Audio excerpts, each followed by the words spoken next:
Hello guys, welcome to Harshu's life styles. So இன்றைக்கி நம்ம என்ன பார்க்க போகிறோம் அப்படின்னு பார்த்தீங்க அப்படின்னா, ஹோம்மேடாக எப்படி ஈஸியான ப்ராடக்ட் வச்சு எப்படி க்ளே செய்கிறதுன்னு தான் வந்து பார்க்க போகிறோம். ஸோ வாங்க வீடியோக்குள்ளே போகலாம். ஸோ வீடியோக்குள்ளே போகிறதுக்கு முன்னாடி மறக்காமல் சப்ஸ்கிரைப் பண்ணியிருக்கேன் அண்ட் லைக் அண்ட் ஷேர் பண்ணிடுங்க அண்ட் பெல் பட்டனும் கிளிக் பண்ணிடுங்க. வாங்க நம்ம வீடியோக்குள்ளே போகலாம். ஸோ ஃபர்ஸ்ட் க்ளே செய்ய நம்மளுக்கு தேவை ஒரு பவுல் எடுத்துக்கோங்க. ஸோ இந்த மாதிரி ஒரு பாத்திரம் இல்லைனா பவுல் எடுத்துக்கோங்க. நான் இந்த பவுல் எடுத்திருக்கேன். உங்ககிட்ட பிளாஸ்டிக் பவுல், இந்த பிரியாணிலாம் ஒரு டப்பாவில் வரும்ல, அந்த டப்பா இருந்தால் கூட ஓகே. ஸோ இதுக்கு கூட நான் வந்து கோதுமை மாவு எடுத்திருக்கேன். அதாச்சும் ஆசீர்வாத ஆட்டா அந்த மாதிரி இருக்கும் பார்த்தீங்களா. வீட்டு எடுத்திருக்கேன். இது ஆசீர்வாத ஆட்டா, ஃபோர்ச்சன் அதெல்லாம் இருக்கும் பார்த்தீங்களா. அதில் வந்து நான் ஃபோர்ச்சன் அப்படிங்கிற ஒரு பிராண்ட் எடுத்துக்கிறேன். உங்ககிட்ட என்ன பிராண்ட் இருக்கோ அது நீங்கள் வந்து யூஸ் பண்ணிக்கலாம். நான் ஆசீர்வாத ஆட்டா, உங்ககிட்ட எந்த கோதுமை மாவு இருக்கோ அதை ஆட் பண்ணிக்கலாம். நீங்கள் கோதுமை மாவில் தான் செய்யணுன்ட்டு இல்லை, முடிஞ்சால் மைதா மாவுலேயும் செஞ்சுக்கலாம். எந்த மாவு இருக்கோ அது வச்சு. ஸோ இப்போது அது நம்ம அந்த பவுலுக்குள்ளே தேவையான அளவு போட்டுட்டு லேசாக வச்சு நல்லா கலந்து விட்டுருங்க. கொஞ்சம் அதிகமாக போட்டுட்டேன். ஸோ உங்கள் பவுல் எவ்வளோ கேட்ச் பண்ணுமோ அவ்வளோ போட்டுக்கோங்க. உங்கள் பவுல் வந்து எவ்வளோ குவான்டிட்டிஸ் கேட்ச் பண்ணுமோ அவ்வளோ இது போட்டுக்கோங்க. ஸோ இப்போ வந்து இவ்வளோ போட்டுக்கிறேன். இதுக்கு போட்டுட்டு என்ன பண்ணுறோம் அப்படின்னா, கொஞ்சமாக வாட்டர் ஆட் பண்ணிக்கலாம். தண்ணி இருக்கும் பார்த்தீங்களா, தண்ணி வந்து கொஞ்சம் ஆட் பண்ணிக்கோங்க. வாட்டர் ஆட் பண்ணிக்கலாம். ஸோ கொஞ்சமாக தண்ணி சேர்த்திட்டு ஒரு ஸ்பூன் யூஸ் பண்ணி நீங்கள் மிக்ஸ் பண்ணிக்கலாம். கொஞ்சமாக ஸ்பூனில் ஆயில் அப்ளை பண்ணியிருக்கேன். நீங்கள் கோகனட் ஆயில் இல்லை குக்கிங் ஆயில் கொஞ்சமாக யூஸ் பண்ணிக்கலாம். சேர்த்திட்டு அந்த தண்ணி கூட மிக்ஸ் பண்ணணும். கோதுமாவை தண்ணி கூட மிக்ஸ் பண்ணணும்.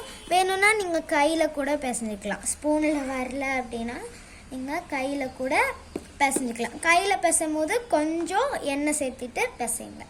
இப்போது இன்னும் கொஞ்சமே வந்து ஸ்பூனில் கொஞ்சம் ஆயில், ஒரு ட்ராப் அந்த மாதிரி தான் சேர்க்கணும். சேர்த்திட்டு நல்லா இந்த மாதிரி எடுத்து வலித்து விட்டுக்கணும். ஸ்பூன்லலாம் வந்து இந்த கோதுமாவு ஒட்டாமல் இது தடுக்கும். ஸோ இதை முடிச்சுட்டு இப்போ வந்து இந்த மாதிரி மிக்ஸ் ஆகிருக்கு. ஸோ இன்னும் கொஞ்சம் வந்து வாட்டர் ஆட் பண்ணி மிக்ஸ் பண்ணிக்கலாம். கொஞ்சமாக சேர்த்துங்க. நிறையா சேர்த்திட்டோம்னா நம்ம எவ்வளோ சேர்த்திருக்கோம் அப்படின்ட்டு நம்மளுக்கு அந்த வாட்டரோட குவான்டிட்டி தெரியாது. ஒன்றா கம்மியாக சேர்த்திருப்போம், இல்லைனா ஜாஸ்தியாக சேர்த்திட்டா அவங்க நல்லா க்ளே அவ்வளோ வராது. ஸோ அதனால் தேவையான அளவு கொஞ்சமாக தண்ணி சேர்த்துக்கோங்க. இப்போது இந்த ஸ்டேஜுக்கு வந்துடும். இந்த ஸ்டேஜுக்கு வந்த உடனே கையில் நல்லா வலிச்சு எடுத்துட்டு கொஞ்சமாக கையில் வந்து இந்த ஹேண்டில் கொஞ்சமாக எண்ணெய் ஊற்றி நல்லா வந்து இந்த மாதிரி வச்சு நல்லா தேய்ச்சிக்கோங்க. தேய்க்கும் போது நம்ம கையில் அந்த க்ளே பண்ணும்போது ஒட்டாமல் வரணும். நல்லா இந்த மாதிரி எண்ணெய் சேர்த்திட்டு நல்லா இந்த மாதிரி பிசைஞ்சு விட்டுக்கணும். நான் வந்து இன்றைக்கி க்ளே வந்து கொஞ்சமாக தான் செய்கிறேன். உங்களுக்கு எவ்வளோ குவான்டிட்டி வேணுமோ நீங்கள் அவ்வளோ குவான்டிட்டிக்கு க்ளே ரெடி பண்ணி எடுத்துக்கலாம். ஸோ க்ளே வந்து நீங்கள் ரெடி பண்ணி எடுத்துக்கலாம். ஸோ இப்போ வந்து நல்லா பிசைஞ்சு எடுத்தாச்சு. பாருங்கள், நான் வந்து இந்த சைஸ்க்கு பிசைஞ்சிருக்கேன். என்னோடய குவான்டிட்டி இவ்வளோ வரும். ஸோ இந்த மாதிரி நல்லா பிசைஞ்சிக்கிட்டே இருந்தால் கூட, sorry for the disturbance. So இந்த மாதிரி பிசைஞ்சிக்கிட்டே இருந்தால் கூட உங்களுக்கு க்ளே வரும். So guys, sorry for the disturbance. Okay, இப்போ வந்து நல்லா பிசைஞ்சிட்டு இப்போது கொஞ்சம் ட்ரையாக இருக்குது அப்படின்னு நினச்சிங்கன்னா கொஞ்சம் வாட்டர் வந்து கையில் தொட்டு அப்ளை பண்ணி இருக்கிற மாதிரி இருக்கும். ஸோ அதனால் நான் வாட்டர் வந்து கையில் கொஞ்சமாக தொட்டு அப்ளை பண்ணிக்க போகிறேன். ஸோ இப்போ கையில் கொஞ்சம் வாட்டர் ஆட் பண்ணி லேசாக தண்ணி ஊற்றி தண்ணியோட ட்ராப் மாதிரி ஊற்றி நல்லா பிசைஞ்சு விட்டுக்கணும். இப்போது நல்லா பிசைஞ்ச உடனே கொஞ்சம் நல்லா இழுத்து இழுத்து பிசைங்க. இழுத்து இழுத்து பிசையும் போது க்ளே இன்னுமே நல்லா சாஃப்டாக கிடைக்கும். பாருங்கள், நான் எப்படி இழுத்து இழுத்து பிசைகிறேன்னு. ரொம்ப இழுத்திங்கன்னா மாவு வந்து இந்த மாதிரி பிஞ்சிடும். ஏன்னா நம்ம வந்து கோதுமை மாவில் அப்படி தான் பிய்யும். மேக்ஸிமம் எல்லாத்து வீட்லேயும் கோதுமை மாவு தான் இருக்கும் சப்பாத்தி ரெடி பண்ண. அவ்வளோக்கா மைதா மாவு இருக்காது. இது நீங்கள் வந்து மைதா மாவுலேயும் கோதுமை மாவுலேயும் மட்டும்தான் பண்ண முடியும். அரிசி மாவு அப்புறம் அதிலெல்லாம் பண்ண முடியாது. கடலை மாவுலேயும் பண்ண முடியாது. ஸோ இந்த மாதிரி இதில் தான் நீங்கள் வந்து பண்ண முடியும். இந்த மாதிரி இதில் தான் உங்களால் பண்ண முடியும். இப்போ நல்லா இழுத்து இழுத்து அதை இழுத்து இழுத்து நல்லா பிசைஞ்சாச்சு. இப்போ பிசைஞ்ச உடனே இதில் பெயிண்ட் ஆட் பண்ணிக்கோங்க. இப்போ வந்து இதில் என்ன பண்ண போகிறோன்னா ஒரு பெயிண்ட் ஆட் பண்ணிக்க போகிறோம். ஸோ பெயிண்ட் வந்து எதுக்கு அப்படின்னு பார்த்தீங்கன்னா கலர் வர்றதுக்கு. உங்ககிட்ட என்ன கலர் பெயிண்ட் இருக்கோ அதை நீங்கள் யூஸ் பண்ணிக்கலாம். இன்றைக்கி என்கிட்ட பிளாக் கலர் இருக்குது. ஸோ அதனால் நான் பிளாக் கலர் யூஸ் பண்ணிக்கிறேன். உங்ககிட்ட என்ன கலர் இருக்கோ, உங்ககிட்ட பிடிச்ச என்ன அக்ரிகல் பெயிண்ட் இருக்கோ அது நீங்கள் யூஸ் பண்ணிக்கலாம். அக்ரிகல் பெயிண்ட் இல்லைனா போஸ்டல் கலர்ஸ் யூஸ் பண்ணிக்கலாம். பட் ஆனால் வாட்டர் கலர் இதில் ஒட்டாது. ஏன்னா தண்ணி சேர்க்குற மாதிரி இருக்கும், அதனால் ஒட்டாது.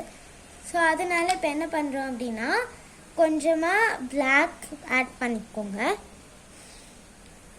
ஸோ கொஞ்சமாக பிளாக் ஆட் பண்ணிவிட்டு நம்ம கையில் சேர்த்து பிசையணும். அப்போ தான் வந்து க்ளேயில் வந்து அந்த பிளாக் கலர் ஒட்டும். பாருங்கள் நான் எப்படி செய்கிறேன் அப்படின்ட்டு. தேவையான அளவு பிளாக் கலர் நீங்கள் ஒட்டி எடுத்துக்கலாம். ரொம்ப தண்ணி சேர்த்து பிசைஞ்சிடாதீங்க. அண்ட் பெயிண்ட்லேயுமே எந்த தண்ணியும் வந்து சேர்க்க வேண்டாம். அது அப்படியே பிசைஞ்சால் போதும். பட் ஆனால் உங்கள் கை இந்த மாதிரி கொஞ்சம் நாஸ்தி ஆகும். ஆனால் அது கழுவுனா போயிடும். ஸோ என்கிட்ட இப்போதைக்கு பிளாக் கலர் தான் இருக்குது. ஸோ அதனால நான் பிளாக் கலர் யூஸ் பண்ணிக்கிறேன். இந்த மாதிரி கொஞ்சமாக யூஸ் பண்ணிவிட்டு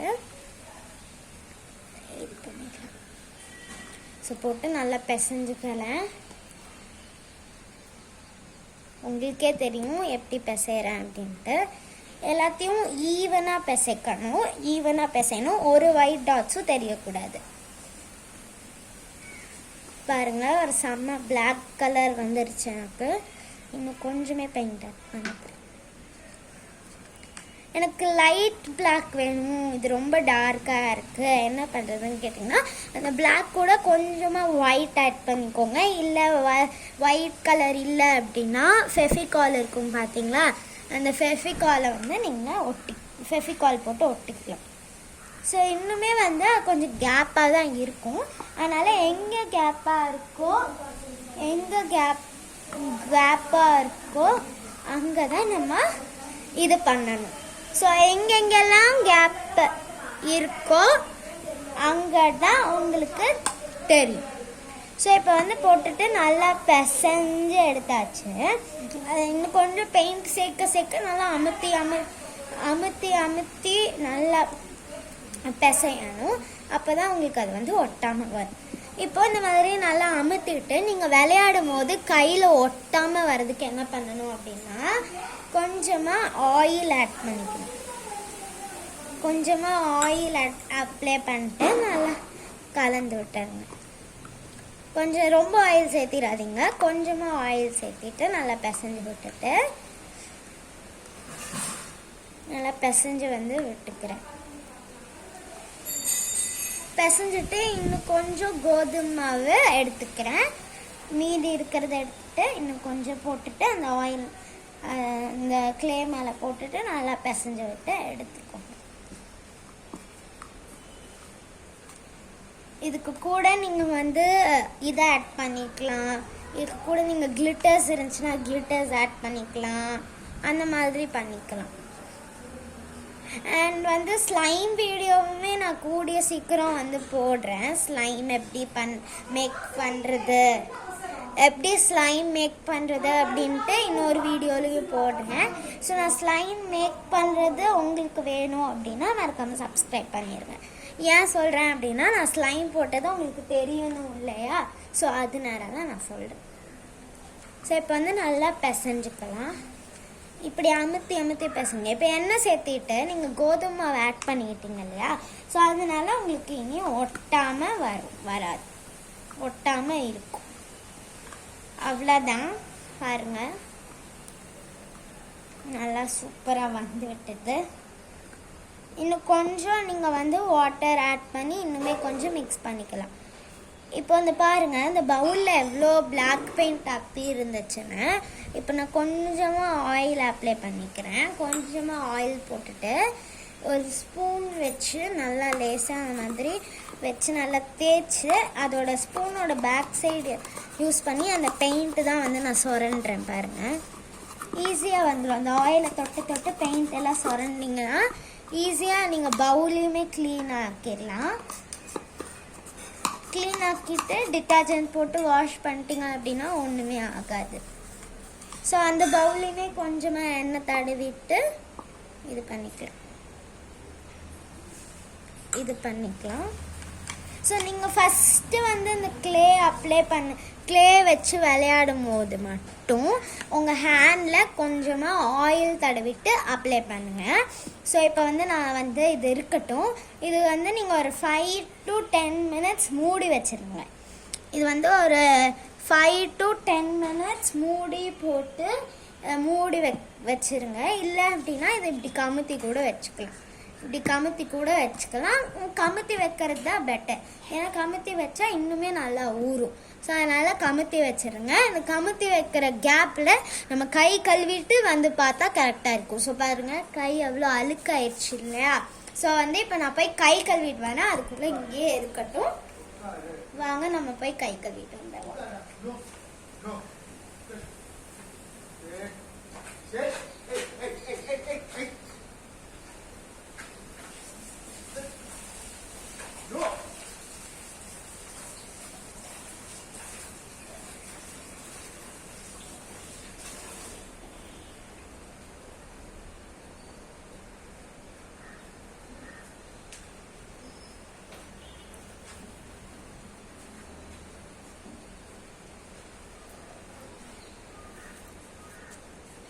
ஸோ கைஸ், நான் வந்துட்டேன், கை கழுவிட்டு வந்துட்டேன். ஸோ இப்போ வந்து இதை எடுத்து பார்க்கலாம். பட் ஆனால் இது கொஞ்சம் கீழே சிந்திருக்கும். ஸோ நீங்கள் ஃபர்ஸ்ட் க்ளே வச்சு விளையாடும் போது மட்டும் இப்போ வந்து க்ளே தொட்டு பாருங்கள். இருங்க, இப்போ வந்து நான் க்ளே தொட்டு பார்க்குறேன், கையில் ஒட்டவே இல்லை. இங்கே பாருங்கள், கையில் ஒட்டவே இல்லை சுத்தமாக. பாருங்கள். ஸோ இன்னும் கொஞ்சம் ஆயில் அப்ளை பண்ணிட்டு இன்னும் கொஞ்சம் மாவு.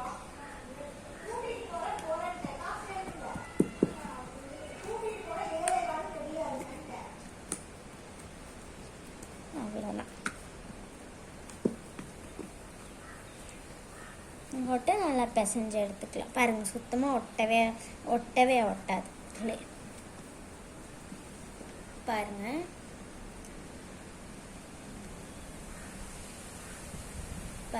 தெரியும் உங்களுக்கு தெரியும் க்ளே சூப்பராக வந்திருக்குன்ட்டு. இப்போது நீங்கள் ஃபஸ்ட்டு க்ளே வச்சு டெஸ்ட் பண்ணும்போது, அதாச்சும் நல்லா வருதா அப்படின்ட்டு டெஸ்ட் பண்ணும்போது மட்டும் உங்கள் ஹேண்டில் கொஞ்சமாக ஆயில் அப்ளை பண்ணிக்கலாம். நீங்கள் எந்த ஆயில் வேணாலும் யூஸ் பண்ணிக்கலாம். பூஜா எண்ணெய் இல்லை வந்து சமையல் எண்ணெய், எது வேணாலும் நீங்கள் யூஸ் பண்ணிக்கலாம். யூஸ் பண்ணிட்டு அந்த க்ளே வச்சு நீங்கள் விளையாண்டிங்க அப்படின்னா ஒரு ஃபஸ்ட்டு டெஸ்ட் பண்ணும்போது மட்டும் ஏன்னா அந்த க்ளே வந்து நீங்கள் மூடி வச்சாதான் ஊறும். ஸோ அதனால் இப்போ வந்து சும்மா டெஸ்ட்டு தானே பண்ணுறோம். ஸோ அதனால் எண்ணெய் சேர்த்துக்கலாம். இதில் கொஞ்சமாக ஆயில் அப்ளை பண்ணிக்கிறேன். இதுக்கு ஆயிலும் மெயினாக ரொம்பலாம் தேவைப்படாது, லேசாக தான் தேவைப்படும். சேர்த்துக்கிட்டு இதை நல்லா வந்து அந்த ஆயில் கூட நல்லா மிக்ஸ் பண்ணிவிட்டு இங்கே இருக்கிற கொஞ்சம் மாவையும் புஸ்குன்னு ஆட் பண்ணிக்கோங்க. நீங்கள் எப்பப்பெல்லாம் வந்து மாவில் கொஞ்சம் எண்ணெய் சேர்க்குறீங்க அப்படின்னா கொஞ்சம் கோதுமை மாவை எடுத்து வச்சுக்கோங்க. நம்ம எப்பப்பெல்லாம் ஆயில் சேர்க்குறோமோ அப்பப்போ கொஞ்சம் கொஞ்சமாக வந்து நீங்கள் வந்து அந்த கோதுமை மாவை சேர்த்து மிக்ஸ் பண்ணிக்கலாம். ஏன் அப்படி பண்ணுறேன் அப்படின்னா அப்போ தான் பெயிண்ட்டுமே நல்லா மிக்ஸ் ஆகும், ப்ளஸ் க்ளேவும் அதிகமாக கிடைக்கும். அண்ட் உங்களுக்கு இது சீக்கிரமாக ஊறும். இப்போ எனக்கு கொஞ்சம் எண்ணெய் ஆட் பண்ணிட்டு பாருங்கள், இவ்வளோதான் சேர்த்திக்கணும். ஒரு பிஞ்ச் அவ்வளோதான், ஒரு 2 பிஞ்ச் இல்லைனா 1 பிஞ்ச் அளவு. நீங்கள் எவ்வளோ எண்ணெய் சேர்க்குறீங்களோ அதுக்கு தகுந்த மாதிரி. இப்போ நான் 1 ட்ராப் சேர்த்திருக்கேன், ஸோ அதனால் ஒரு 1.5 பிஞ்ச் போட்டுக்கிறேன். அந்த மாதிரி சேர்த்தி நல்லா மிக்ஸ் பண்ணியாச்சு. இப்போ க்ளே கொஞ்சம் நல்லாவே ட்ரை ஆகிருக்கும். ட்ரை ஆனால் பயப்பட வேண்டாம், கொஞ்சமாக ஆயில் அப்ளை பண்ணிட்டு நல்லா மிக்ஸ் பண்ணி எடுத்துக்கலாம். நல்லா மிக்ஸ் பண்ணியாச்சு.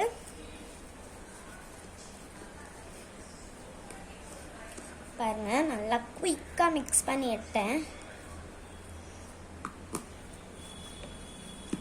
பாருங்கள், ஸோ அவ்வளோதான், நல்லா மிக்ஸ் ஆயிடுச்சு. கொஞ்சம் கூடமே அந்த ஒயிட் கலர் இல்லாமவே நல்லா மிக்ஸ் ஆயிடுச்சு.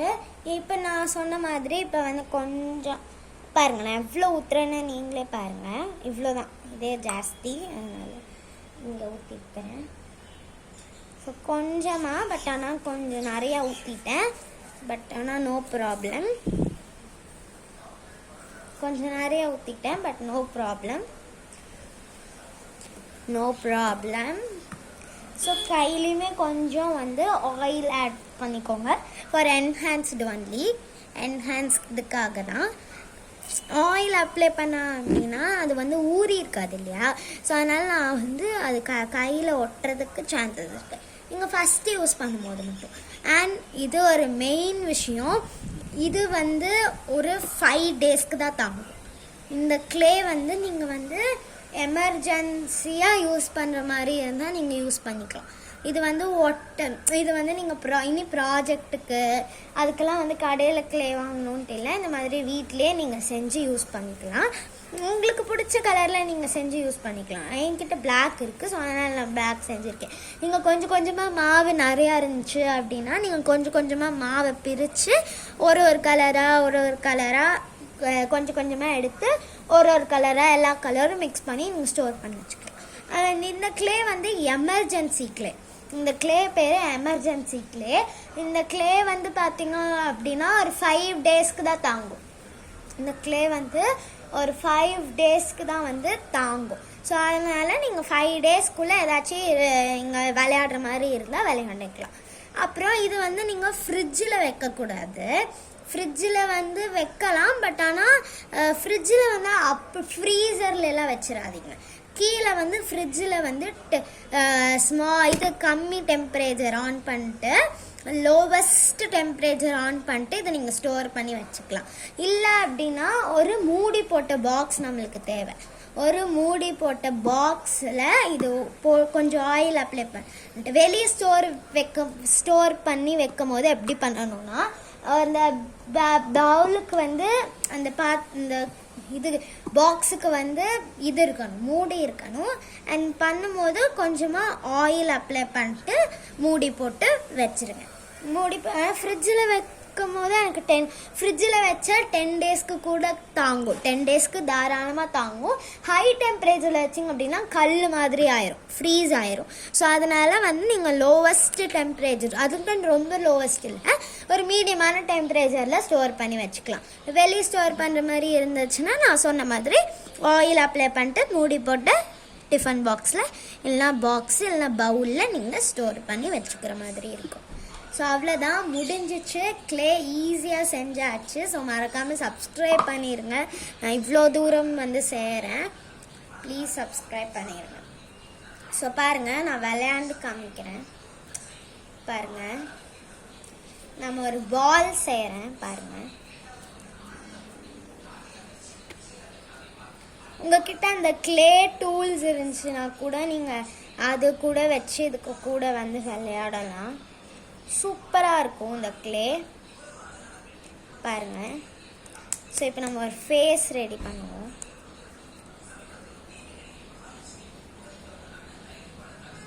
ஸோ ஃபேஸ் ரெடி பண்ணுறதுக்கு கண் வச்சுக்கலாம் ஃபஸ்ட்டு.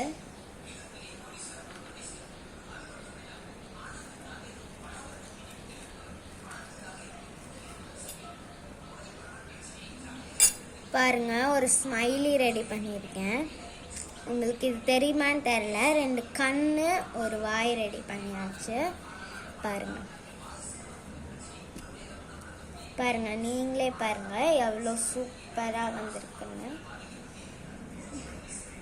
இது ஆனால் ஸ்லைம் மாதிரி இழுக்க முடியாது. இந்த மாதிரி உருட்டிக்கலாம். கொஞ்சமாக எடுத்துக்கிட்டு இந்த மாதிரி நீங்கள் பண்ணிக்கலாம். இந்த மாதிரி பண்ணிக்கலாம். பாருங்க, வாவ்.